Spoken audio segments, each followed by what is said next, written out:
Im. Im. Mồm mày như gì? Nó có nồng. Im mồm. Im mồm. Trật tự. Trật tự. Mồm con chó gì? Mồm con chó như cái gì? Cô Nam Việt. Thì thế mồm con chó như mồm gì?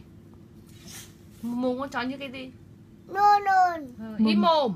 Im mồm. Bịt mẹ mày.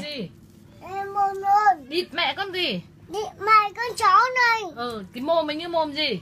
Nôn mồm nôn. Nha. Bịt mẹ mày. Bịt mẹ mày. Cái mồm mày như mồm gì? Mồm như mồm gì? Nôn mồm. Mồm mồm mồm mồm. Mồm gì?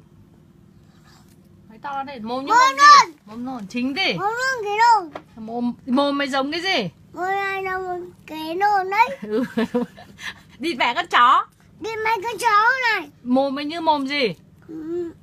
Như nồng nồng. Bịt mẹ mày. Bịt mẹ mày. Mồm mày như mồm gì? Như cái nôn đấy.